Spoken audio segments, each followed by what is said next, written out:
Hi guys and welcome back to another video. So in this video guys, medyo iba to at makikita nyo naka-makeup na ako since I have done a previews vlog which is itong vlog na to. Sana panoorin nyo. At this video will be a little different because I'm going to teach you, or not literally teach you, pero we're going to try how to make a sunflower makeup. So ayun. Diba uso yun sa TikTok or sa YouTube. Anyway, sa TikTok preferably. So, hindi ko alam kung sino ang nag-originate yun. Pero, pinanood ko yung nung sinearch ko siya, paano siya gawin. And ito. Pakikita ko sa inyo sino yung nag-originate ata or inspiration nila James Charles. Alright. Ito yung una ko nakita eh. It's Adeline Morin. So, siya yun. Hi guys, credits kay Adeline Morin. Yan. For those who made the sunflower makeup tutorial or makeup look. So, meron na kasi akong makeup. Ayan, as you can see, pero eyeshadow na lang ang wala. So, we're gonna try it and gonna proceed to the eye makeup. So, in this look guys, I'm going to use these 3 products lang na eyeshadow palettes. Ito, face paint siya. So, this is the one or the product that we will gonna use for the sunflower, in making the sunflower. Pero ito yung para sa shimmers and sa eyeshadow natin. And first, I'm going to use this Maybelline Lemonade Craze. Ayan. By the way guys, meron na akong makeup nga as nasabi ko na sa inyo, meron na rin siyang powder, pero don't worry guys, kasi eye product lang naman yung gagamitin natin. At the face paint can manage naman at hindi naman siya magkikik. Sure ako dyan. So, first, syempre, magpe-prep muna tayo ng eyelids natin at maglalagay tayo ng transition powder. And I'm going to use this shade na Charette. Charette.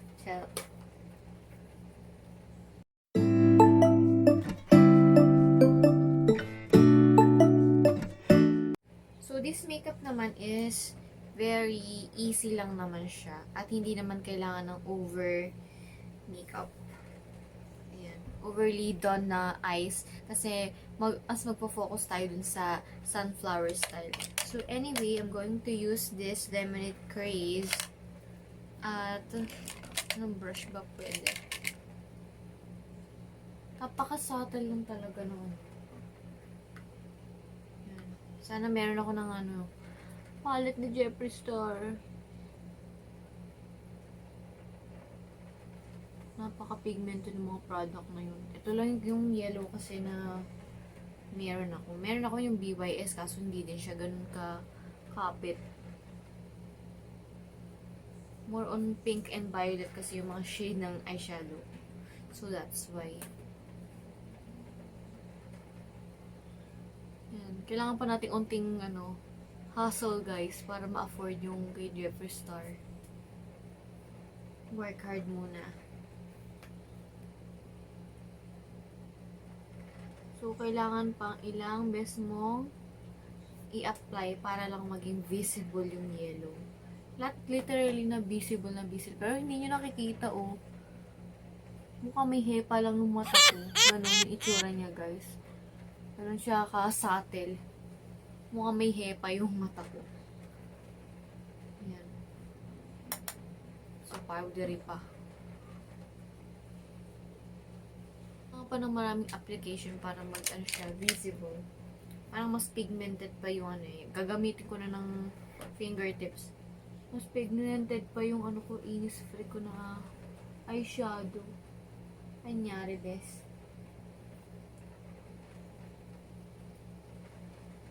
So, ito. Next ko na yung sugar coated. Gagamitin ko na yung fingertips ko. Kasi hindi naman natin ganun ka-over na eyeshadow. Hindi natin kailangan sobrang visible siya. Basta meron ka lang eyeshadow. Ganun. Ayan. Diba? And, i-blend natin siya.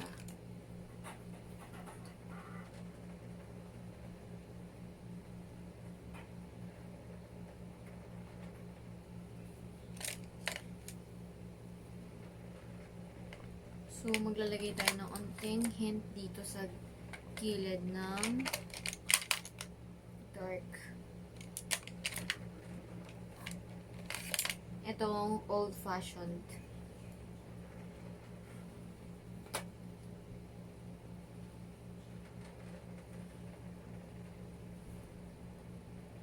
Same to the other side. Isang ano lang.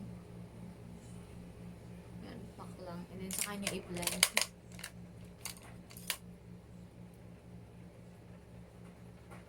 Okay, mas pigmented pa yung metallics ng detail dito eh. So, gagamitin natin to.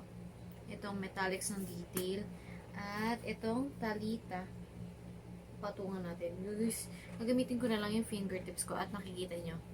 Ayan siya ka bright. At lalagay ko lang sa gitna. O, diba ang ganda, guys?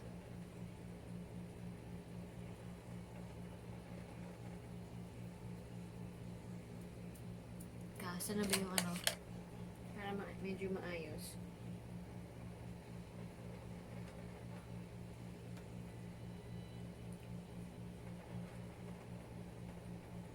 And lalagyan natin nung old-fashioned ulit dito sa gilid.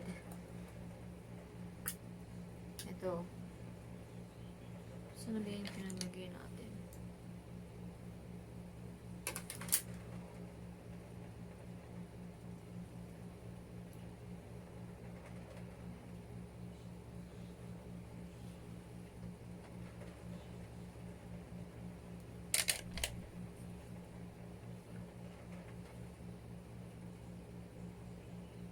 And last guys, lalagyan ko ng coral punch ulit sa lower lash line natin dito.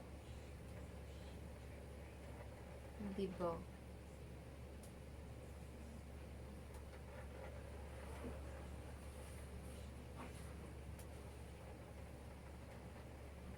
Ayan, bongga. Papatungan ko ng onting lemonade crease.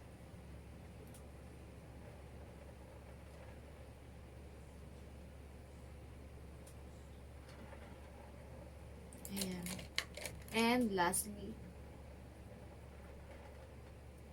yan yung itsura niya. Di ba ang ganda? Itong strawberry. Ayan.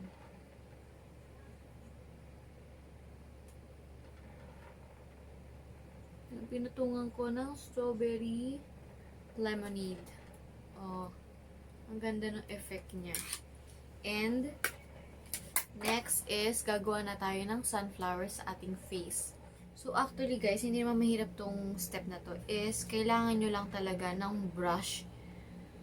Yan, kahit anong brush guys, kung pang nail art ba yan, pang face paint, basta brush, basta at malinis. Kasi ito, pumili ako ng separate brush para sa face talaga.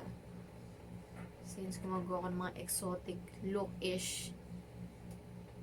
Yan, nililinis ko lang ng wipes.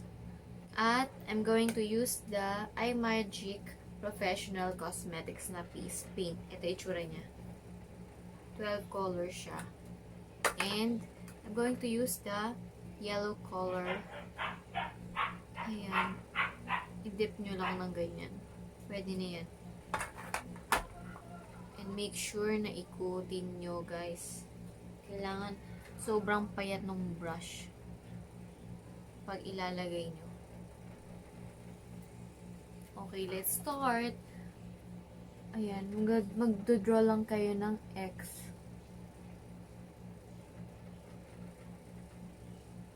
Una. Next. Sa gitna. Ayan. Ganyan, guys. So, ulit-ulitin yan para maging visible yung flower natin. Ayan. Kung pasmado ka dito, patay ka.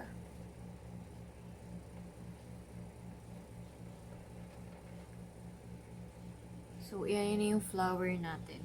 Wait, pantayin natin. Kung may eyeliner kayo na yellow, guys, Carry Bells na yan. O, diba? So, kung anong ilang flower ang bet nyo, go lang. So, I'm going to make, I think, 3. Yan, X.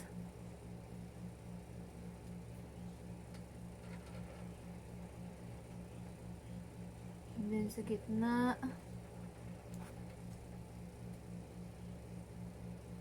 And then dito ulit. So, okay lang yan guys, kahit hindi perfect. Practice makes perfect.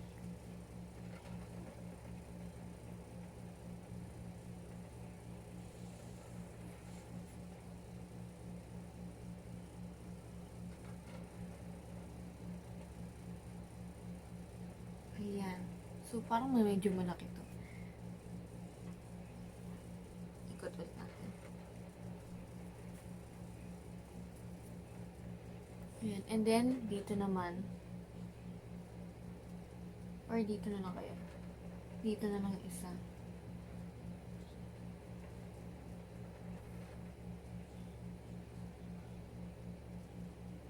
Hindi pantay. Ines.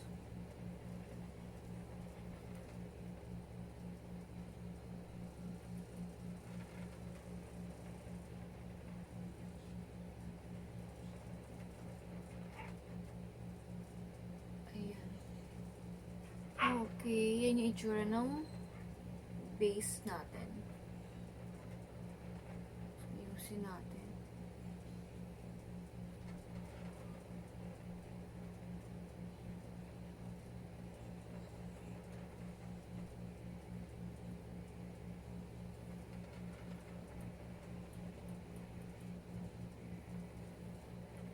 So, make sure na patuyuin nyo muna guys bago nyo siya patungan pa ng isa pang coat or layer. So, next step naman guys, I'm going to pick or dip my brush dito naman sa white color. Ito yung magiging shadow natin. Okay. And same procedure din guys. Same procedure din, X din, pero much more smaller. Ayan, unahin natin dito. Ayan. So, makikita nyo, kailangan i-dip nyo. Wala kasi akong white eyeliner, kaya, ayan, pagtsagaan natin dito.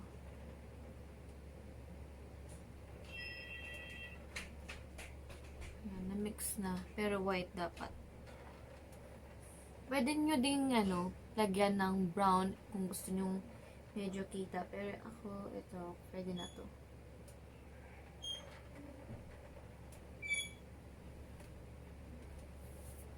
Yan, kung hindi nyo makita. Ayan. Okay. Ayan.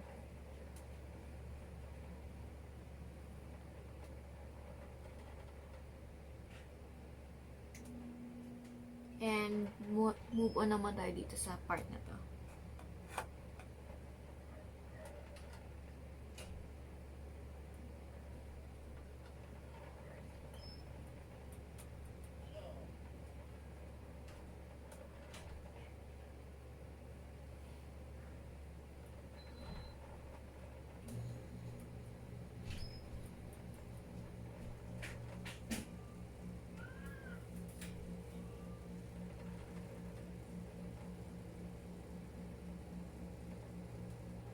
Medyo kumalat.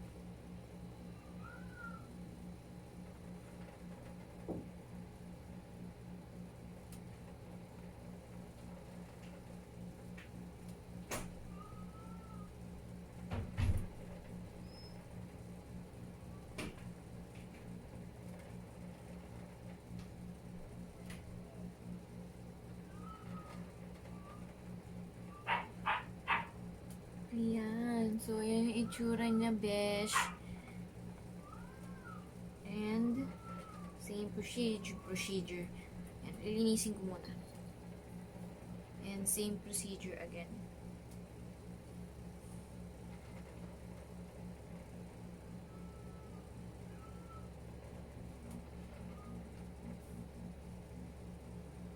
Mas maganda yung effect niya kung white eyeliner ang gagamitin nyo.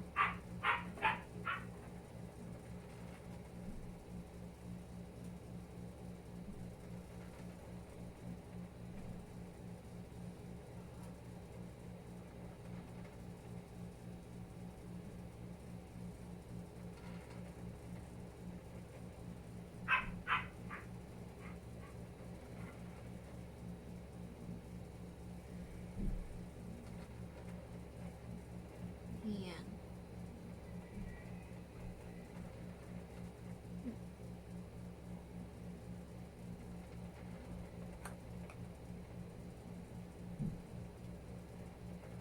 So, ayan yung itsura niya, besh. And next step would be, yan, nilinis ko siya.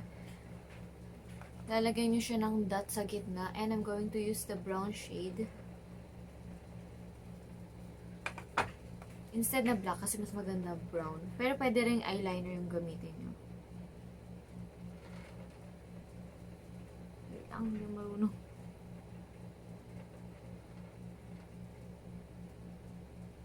Mas bet ko yung face paint kaysa dun sa, eyeliner or pencil. Ayan. Bongga. Pero hindi siya mukhang sunflower. Charing, or is it me? Ayan, bilog-bilog niya lang.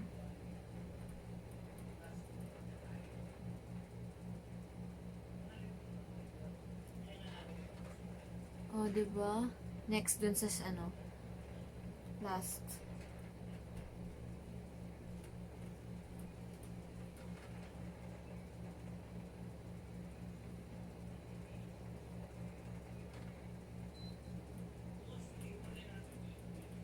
And, syempre, magdo-drawing din tayo ng grass. Okay. So, para dun sa green, I'm going to use this brush na lang yan. Kita ko siya. At, dito lang sa gilid. Ayan o. Hindi siya visible. My gosh. Ayan. Ayan. O, diba? Puro ayan eh, no? Dun sa gitna ng petals.